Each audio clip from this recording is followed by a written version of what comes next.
this session, which was a change from the usual planned one, is called Disenfranchised Grief, Recognising Loss and Creating New Beginnings.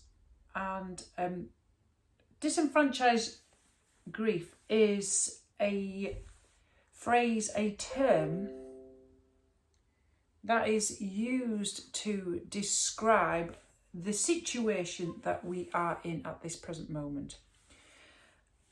It's a very complicated form of grief whereby a situation of loss is not formally marked or recognised in a public manner, which a lot of people have found anyway, with both funerals, not being able to attend them, but also other types of grief, such as the loss of social connection and engagement with other people. In terms of the well-being of every individual going through this, we have to use compassionate listening to totally understand that everybody's experience of this pandemic is causing a form of grief, trauma. And what I mean by that is the loss of a compassionate witness, which is the same as disenfranchised grief in a way, because it's not been acknowledged, because we're all shut up in our houses. So what examples do I mean by disenfranchised grief, and why has that got to do with recognising loss and creating new beginnings? This is a tentative exploration, a philosophical one from me, and how I've explored it and how I've looked at it and how I've read about it. And we're all in the same boat, but we're all in the same storm, but we are in different boats.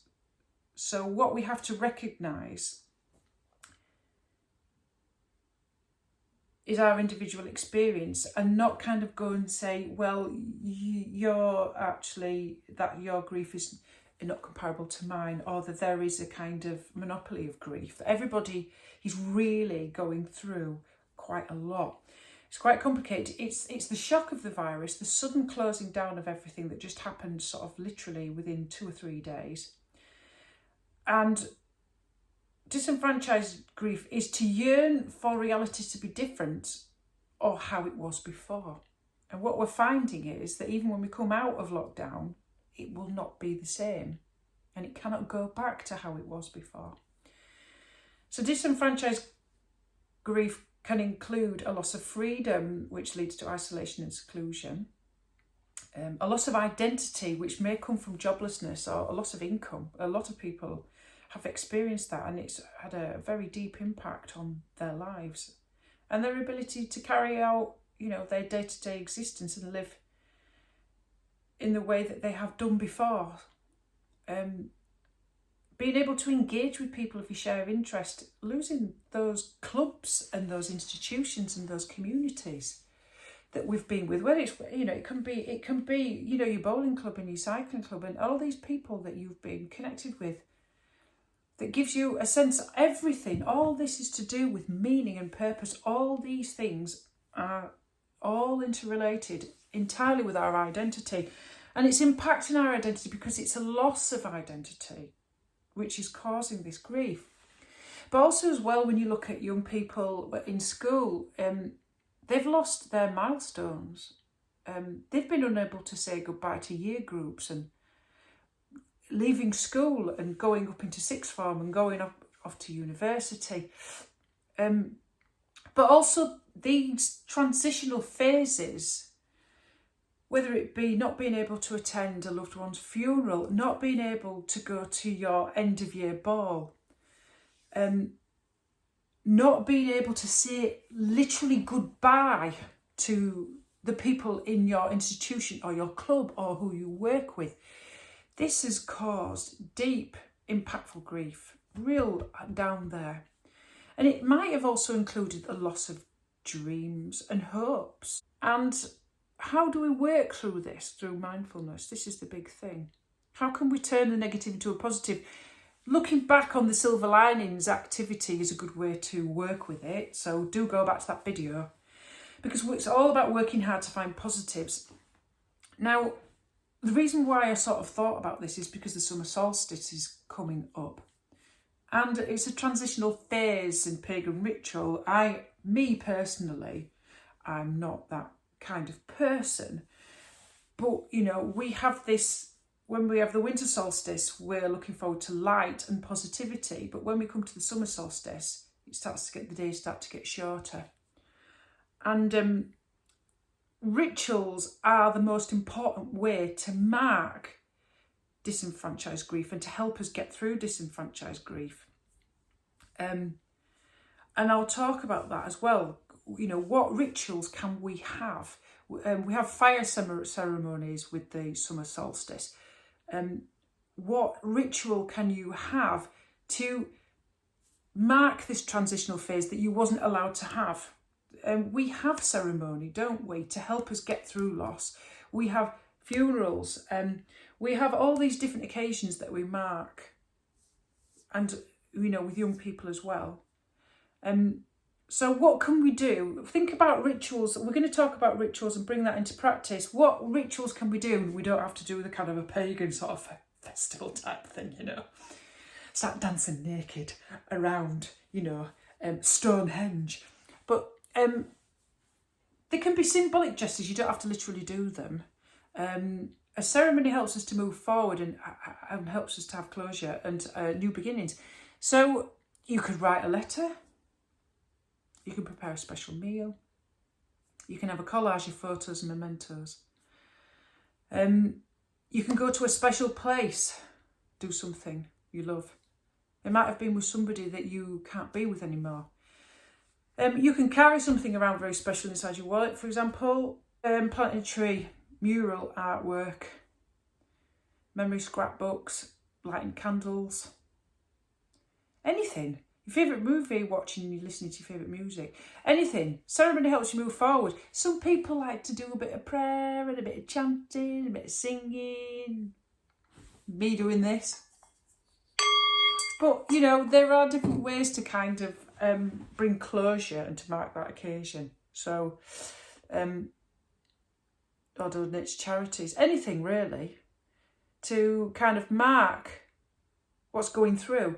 But I don't want to think to yourself, you know, recognising loss is really, really important, but also creating new beginnings is really, really important. I'm going to quote from Steve Maraboli. He's one of these American motivational speakers. I do have this quote somewhere, and I do sort of believe in it, really. Every time I thought I was being rejected from something good, I was actually being redirected to something better.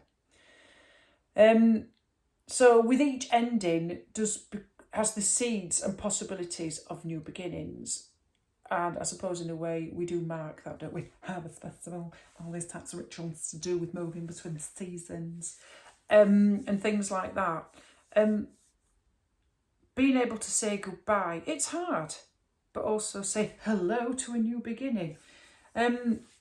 So we're going to do a pen and paper sort of mindfulness activity on this.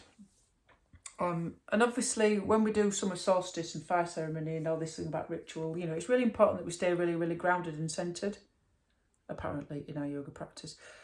But, you know, if you don't believe in that, you don't believe in that.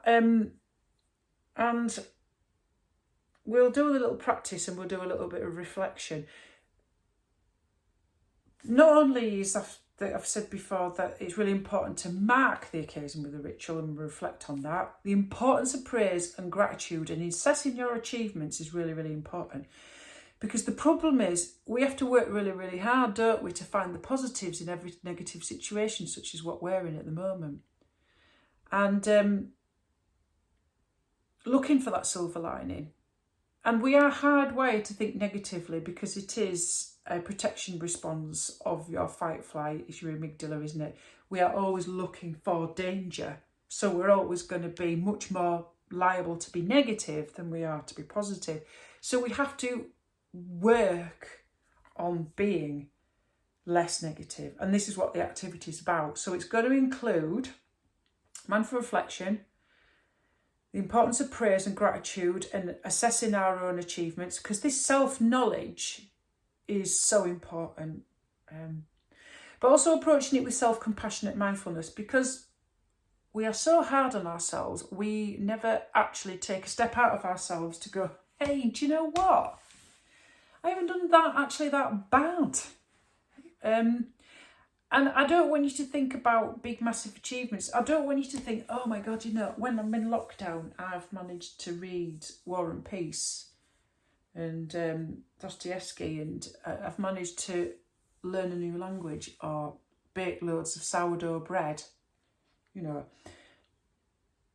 Even your achievements may have been so small that you just managed to get through it with resilience, and just show up for yourself in a way that you practice self-care. Now, I haven't showed up for myself today, I'm going to be really, really honest, because if you cannot notice what's going on below my waist, I'm still wearing pyjama bottoms. But as far as I'm concerned, because I haven't been amazing today, I've showed up for myself in one way. Does that make sense? I've showed up for myself for this, even though I've been absolutely useless today and not been great and not really practicing enough self-care for myself. I've been a little bit kind, but I think I could have been a bit kinder. But do you know what? I'm going to beat myself up about it, because at the end of the day, I'm here and that's enough. It's all about kind of like small gains, small wins. Okay, so let's do the practice. So you'll need a pen and paper. Get your little journal out and get out your pencil case. And let's make a start. So get yourself into your comfortable seat. I know you're going to think, oh, this stuff's crazy, but an half at time, these things just come in flashes of insight and meditation and reflection. It's me, what happens. So we are going to work through some bullet points, and I want you to really reflect on the bullet points. And remember, when we do this practice, it's less about what's up here. If you can, really work with what's below your neck, and really work with this here, your heart space. Really settle into and use the gesture of supported touch and self-kindness, because this is the thing. We want to try and make light of and positive about what we're going through at the moment.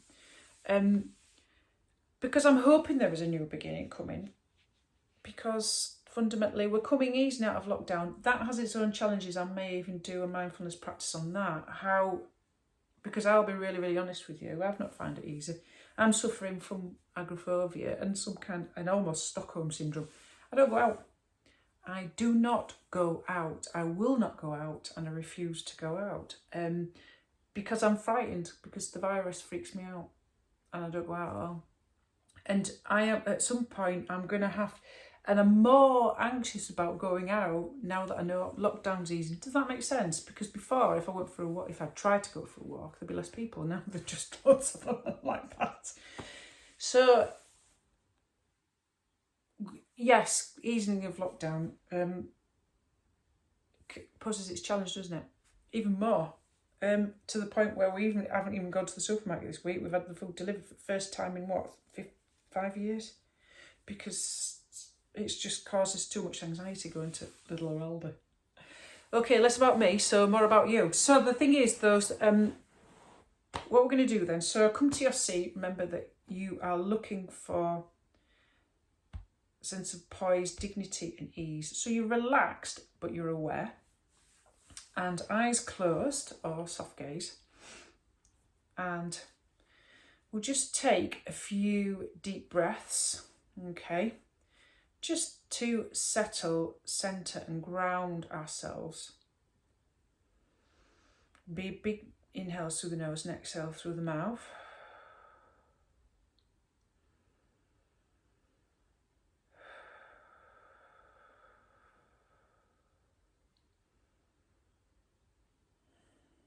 Just focus on your seat and your core, just noticing the inhales and exhales coming out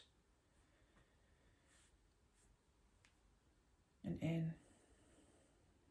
Just the rise and fall of your abdomen. And if you feel like you need a gesture of support or self-kindness, placing a hand wherever that feels right for you, right here, right now, for whatever you feel, just come into that just now. And you're focusing in your seat. Mindful attention. And then I just want you to contemplate mindfully the following. So, looking back. And I'm saying looking back probably as far as you want to go, maybe to the beginning of this year, 6 months, January,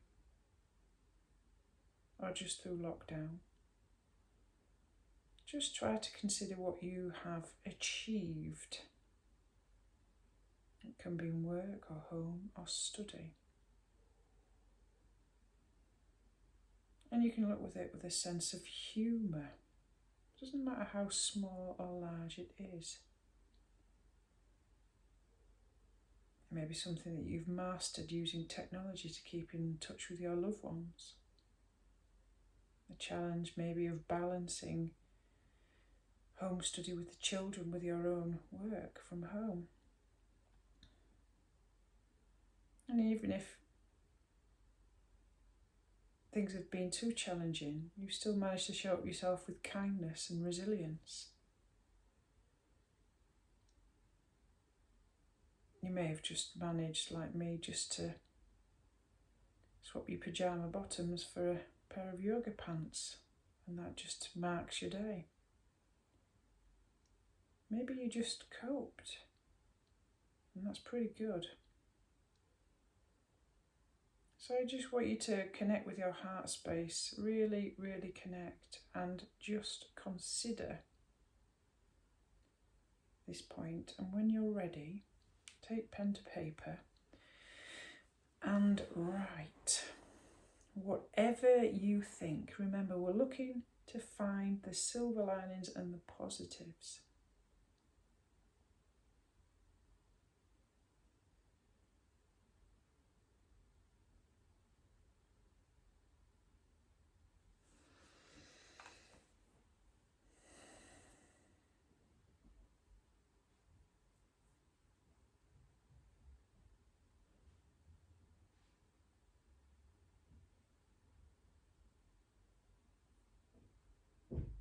Remember, this is just a tentative exploration. This is something you can come back to.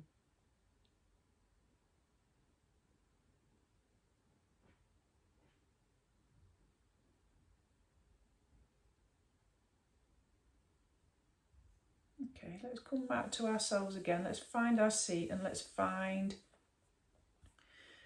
settle once again, and again focus down into the breath, down into the contact between the body and the floor, and that gesture of supportive loving kindness. Just really connect with your heart space. See if you can really connect with your emotional centre. And I want you to think of 5 big things in your life that are so important for you, that you are grateful for. It can be anything. It can be children or grandchildren. It can be a best friend. It can be a partner. It could be your health. It could be a pet. Anything right now in your life that's important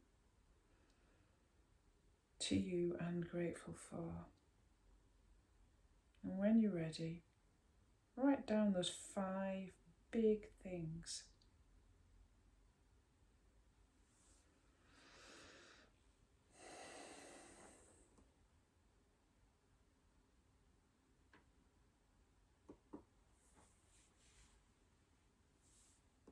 Sorry about my computer there.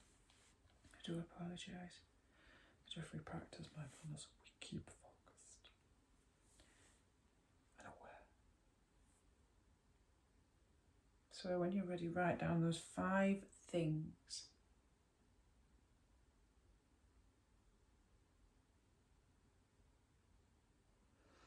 Now let's come back into our seat again and focus on our breath and our body against whatever is holding and supporting us. Soothing touch, if that feels right for you, for support and kindness. And really connect with your heart space once again. And I want you to think of 5 small things that you're grateful right here, right now. It could be warm water.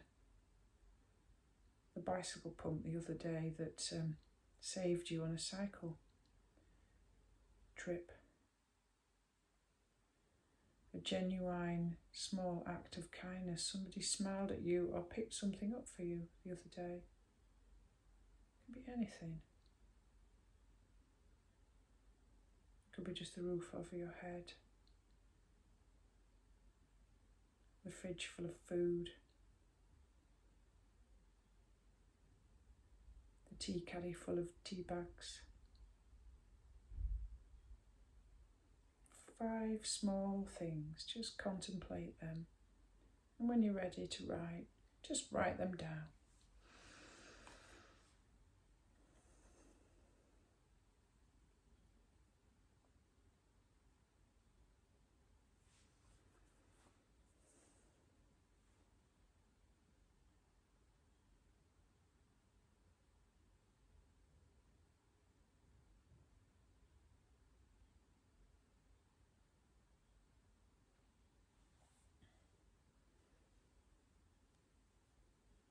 Okay, now here comes the biggie. If this feels challenging, obviously, you've got your resourcing tools. You've always got your compassionate touch, you focus on the breath and your grounding sensation in the feet and the hands on your thighs. And also you've got your labelling, because when you name it, you tame it. So coming to your seat once again, eyes closed or a soft gaze, connecting with your heart space. Really use that compassionate self-touch just to make you feel supported. Act of kindness.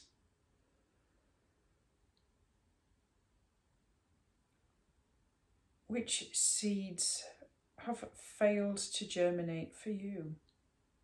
What losses have you had to deal with through this particular time? Nothing too difficult, nothing too trivial. It can be moderate.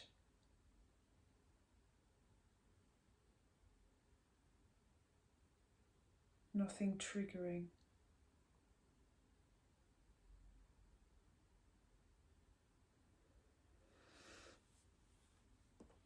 And if you was faced with it again, how will you use your energy in future or approach it in future?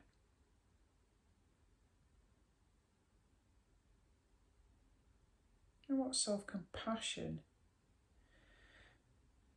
compassionate tools have you learnt that will help you feel as though you can move on? So what didn't fail to germinate? How will you go through it in future? What tools do you think you could use to help you feel strong and able to cope and move on?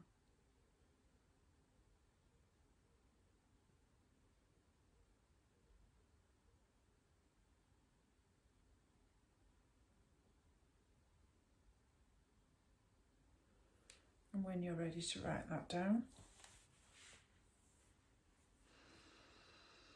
write it down. This is a 2-part bullet point.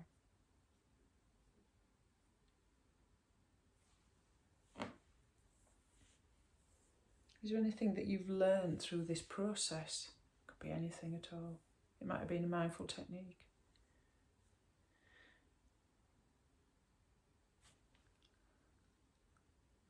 After looking back on it, what would you have done? Silver linings, wisdom.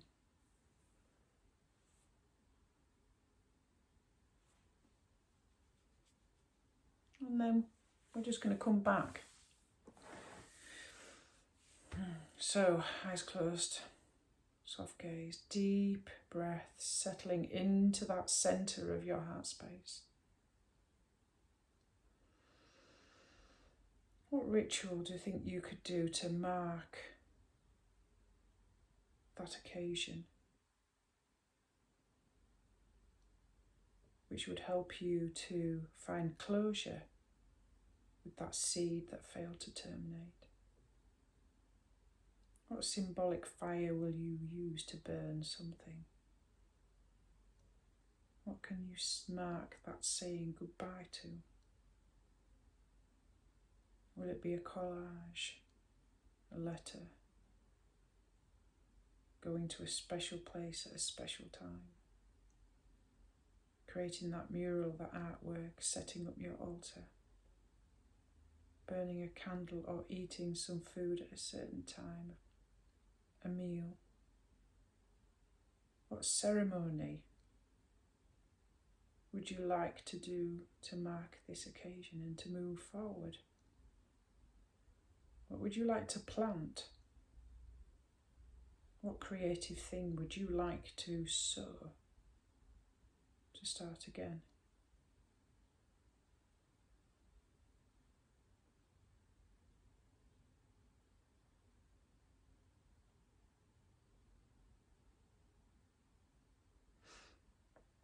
If you think of the Leonard Cohen song, the whole idea of the bells and the offering, there is a crack in everything.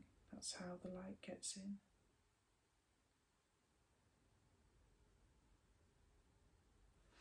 And when you feel ready, do you want to write down what transitional ritualistic ceremony would help you to move forward?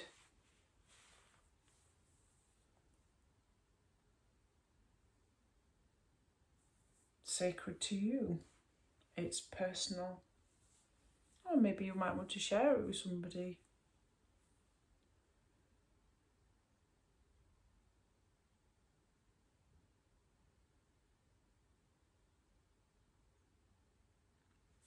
How do you want to mark the closing of one door and the opening of another?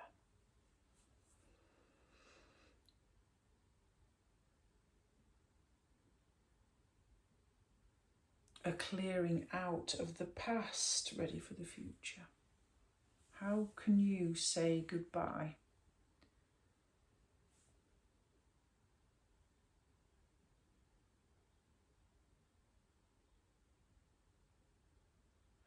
And then we're going to do our final bullet point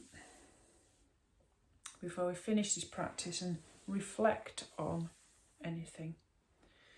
So coming into a seat, a mindful seat, settle, centre, soothing touch, connect with your heart space and contemplate the following.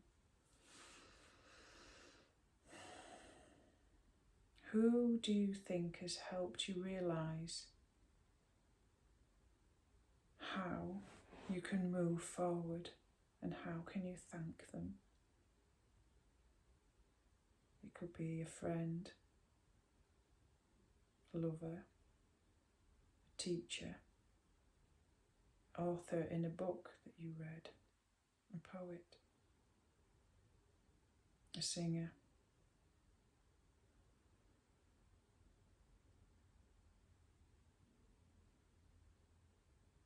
How can you appreciate them? Who and how?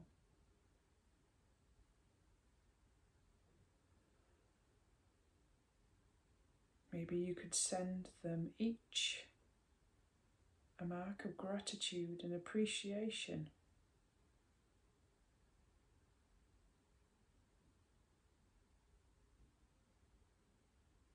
If that guide has been yourself, even better.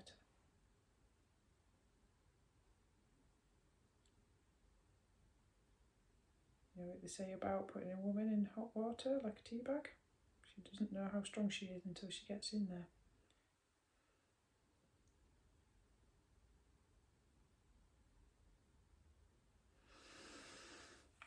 And when you're ready, write down your response. Now, as a caveat, sometimes there's nothing to be gained, or you think there's nothing to be gained from this experience, and that's absolutely great. We can definitely move on. But if you've got through every day until today, fight the power. That's brilliant. So as a reflection, I just want you to look back at your notes, and is there anything you surprised yourself with? It might be the fact that counting your blessings has helped you realise that there is something to be gained from having an objective distance, and that sometimes we're so mired in our worries that we forget to think, when I was really down, this happened, but somebody pulled me up. I mean, I would like to express gratitude for my partner, because the irony is he struggled with his mental health well before COVID, more 10 times than me, and it's been the other way around. He's keeping me sane. So isn't it amazing how things change? And also I remember when I left a very, very difficult job. At the time I thought it was absolute hell what I was going through, and then I look back now, I did actually find I was being rejected from something that was actually very, very bad for me, and I found something better. But you can still look back on all the good days and experiences. They're not always bad. Something to be gained from everything, isn't there? Wisdom. I have been reading about disenfranchised grief and the impact that it has on people. And this is why we have to listen compassionately to every single person going through this, because whatever they're experiencing is totally valid. Like I said, same storm, different boats. So I'll leave you with that.